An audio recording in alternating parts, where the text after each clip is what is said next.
I'd like to thank Boksu for sponsoring today's video, and a little later, we are going to be going through their holiday advent calendar. Have you ever wanted to eat Malaysian food but not really known what to order? What kind of fish is this? This is no joke.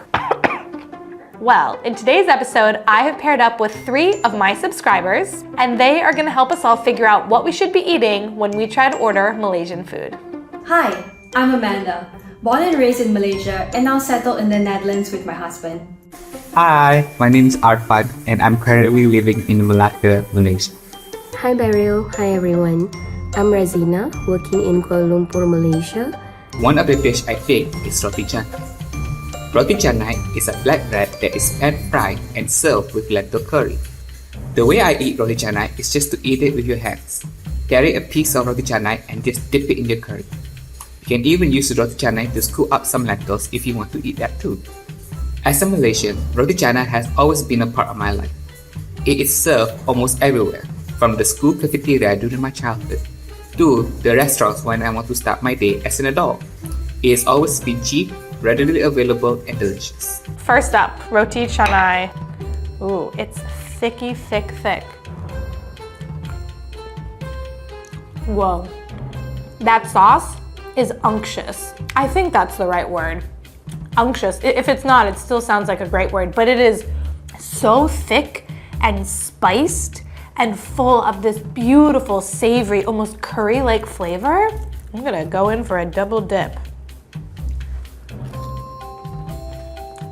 The bread is so flaky, it reminds me of a paratha, or kind of like if croissant was bread, because there's all these beautiful layers of it. And when you dip it into the sauce, every single layer soaks it up, so it just becomes like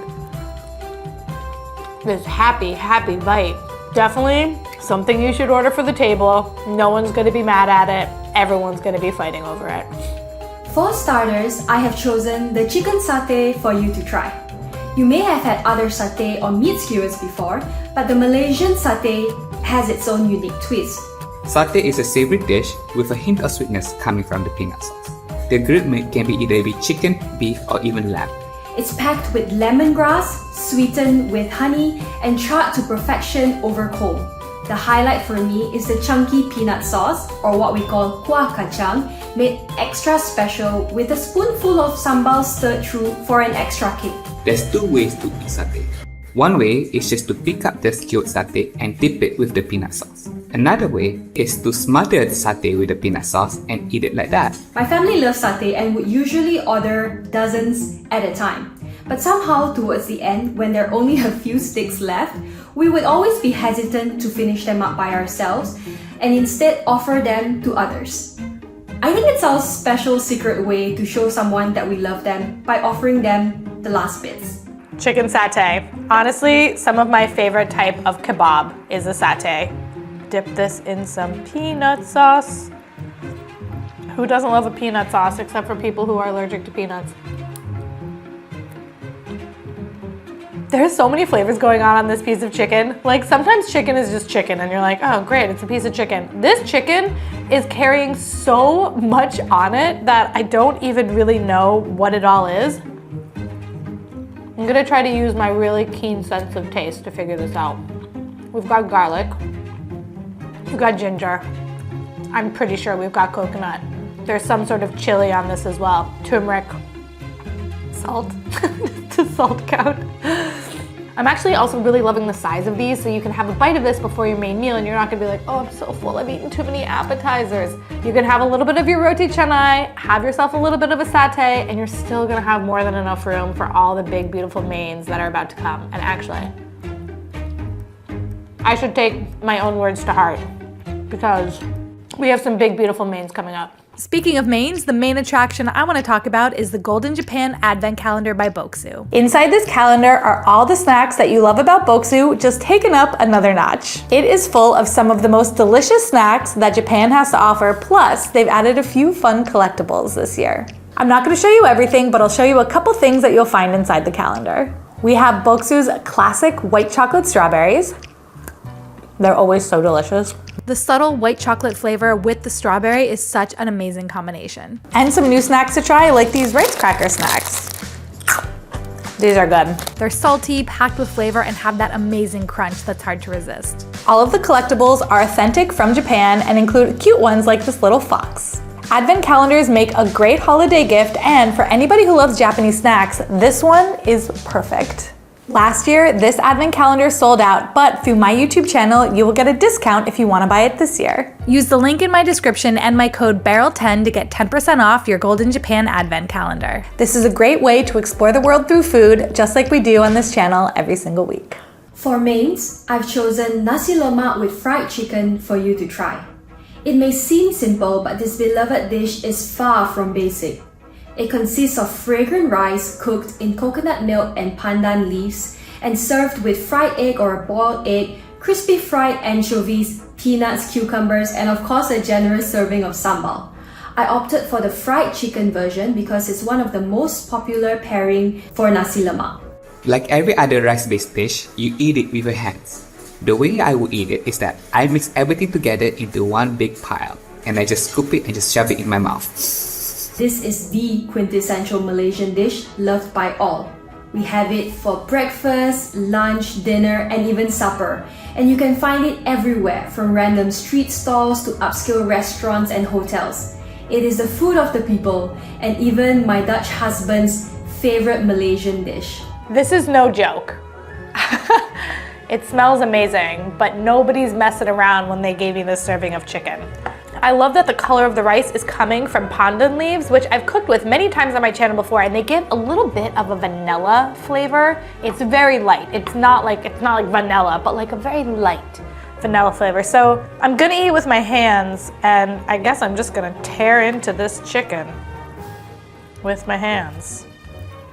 Okay, okay. And a little bit of sambal here.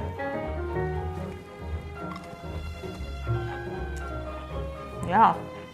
Ooh, that sambal is good. This fried chicken, look, here's the thing, right? When we film, things get delivered. So the delivery takes a hot minute. Then we film, and that takes a hot minute. And then we come out here and we film, and that takes a hot minute. And after all those hot minutes, the food is not as hot as it starts out. But this fried chicken is still cooking. The rice is beautiful. It's got that light bit of aromatic that the pandan leaves gives to it. The sambal itself, it's very salty. So the saltiness goes really well with the fried chicken. I want the fried chicken skin. I've been messing around with the flesh. It's crunchy and salty. Maybe a cucumber will help me out here. There are a couple foods that I think that the whole world can rally around, and one of them has got to be fried chicken. Like, who doesn't love chicken that's battered and deep fried? Maybe we should do a fried chicken around the world episode, because I think we could come across some pretty cool pieces of fried chicken. This dish is filling. Like, you can't eat too many of those satay sticks if you want to eat this whole plate of nasi lemak with fried chicken. That's for sure. But this is delicious. The sambal is what brings the whole thing together. All right. I have another big plate of food. Let's bring it on. Also, I need you to try nasi kerabu with kampung fish specifically, because I believe that nasi kerabu is one of the special delicacies in Malaysia, which I think is very underrated. Nasi Kerabu is a rice dish that is served with different sides, or lau as we call it, and is characterized by the blue color of the rice. The rice gets its blue color from using a particular flour that we use as a natural coloring agent. And the special thing about nasi kerabu is because of the ulam. So the ulam is all the herbs and all the leaves, and you have to mix everything and then eat it with your hand. Nasi Kerabu has a very particular, very unique taste that is very hard to describe in my opinion. There is no other dish like it, but I can vouch for its deliciousness. I've got the pretty blue rice here, and I've got my fish. He's kind of giving me the side eye. This fish is like, This one is looking a little bit more difficult for me to eat with my hands because, well, I don't know. I'm just gonna start to go for it though. Let's open you up, fish. Oh, there are a lot of bones in here. That is fun for me. Let's go into here and let's get some of this bright blue rice. What kind of fish is this? I'm not sure what I'm eating. It's a very delicate fish. There's like a slight bit of saltiness to it, but I would say it's a very soft fish. It has a slightly fishy aftertaste, but not a bad fishy aftertaste. Oh, that was a big bone. What is this sauce? This sauce is a thick sauce. That sauce was good. All right. I'm gonna try to I don't know. I like eating with my hands, but I feel like I'm struggling a little bit. These bean sprouts are very big for me to eat with my hands. Huh?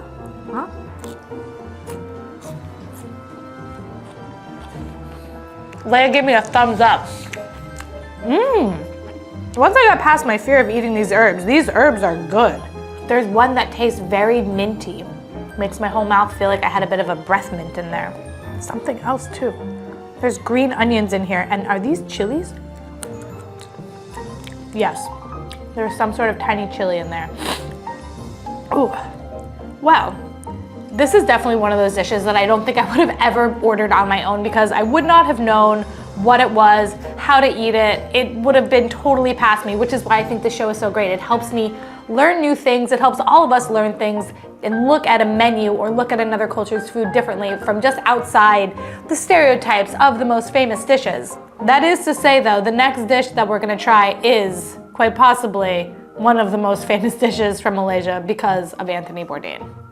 The one thing that I really need you to try is Sarawak Laksa. Sarawak Laksa is very famous with the story of Anthony Bourdain. Sarawak Laksa is not your typical laksa. We have so many different type of laksa here in Malaysia.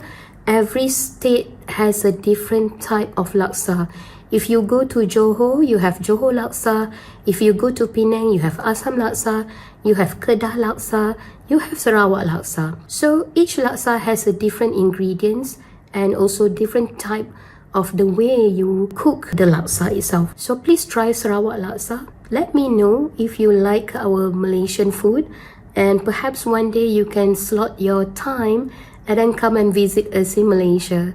So till then, bye Beryl, bye everyone. So Anthony Bourdain said that this was one of the best soups in the entire world. That's a pretty big statement to make. It looks beautiful. The rice noodles, the broth. I'm gonna give this a little mixy mix.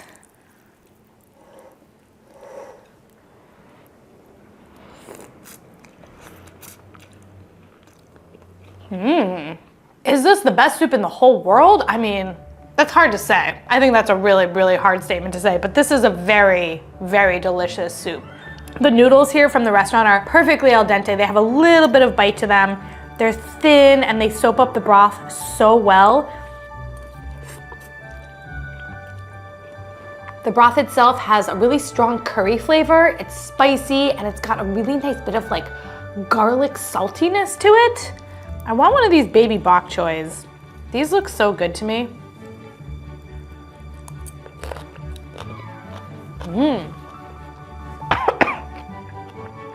Wrong tube. Spicy. Cut. Okay, I'm done choking. That was fun. The bok choy was good, even though apparently it tried to kill me.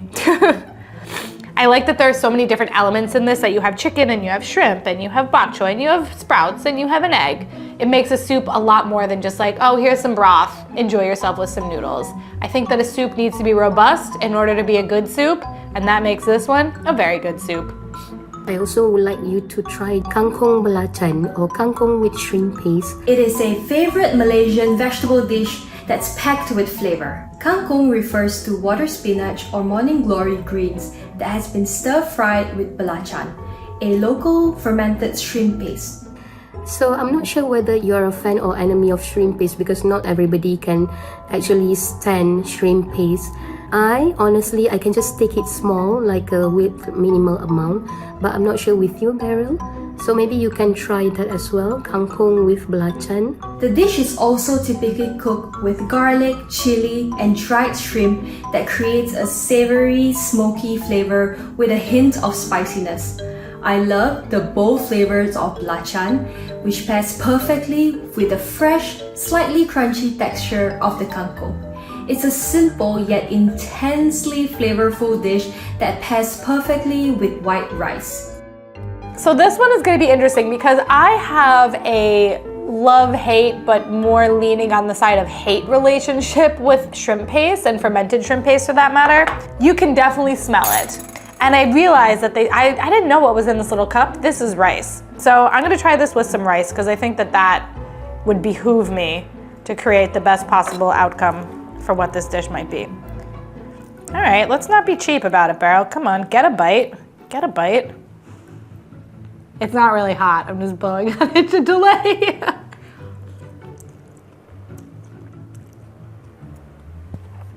They're not lying about that shrimp paste flavor. However, it's not as bad as I thought it would be. The rice helps it because the rice helps carry all of the flavor of it. I do like the water spinach. I always have been a big fan of water spinach. There's something almost sweet about this. And I'm actually enjoying this a lot more than I thought I would. Look at that. I thought I wasn't gonna like something and I was all like, I don't really like this. And then I tried it and then it turns out that I actually do like it. If I was sitting at a table at a restaurant, I would give myself seconds of this. Eating it just on its own, I don't know. But I think for the most part with like vegetable dishes, you don't just eat like a plate of just vegetables, you eat it with other things.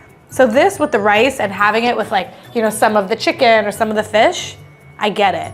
That flavor palette of a salty, spicy, ginger, garlicky undertone is there. The shrimp paste is doing something for me. I'm even gonna do it without the rice. Well, what do you know? Yum.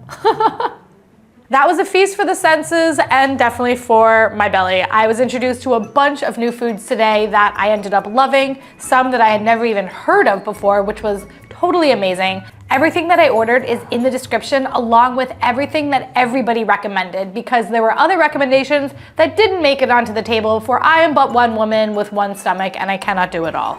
I would love to keep this delivery series going. If you have recommendations for other cultures you would like to see, leave them in the comments. I read all of the comments, so make sure you say nice things because otherwise you're gonna make me sad. Until next week, I'm gonna leave you with 2 other episodes in our delivery series and I will see you when you check back into my channel.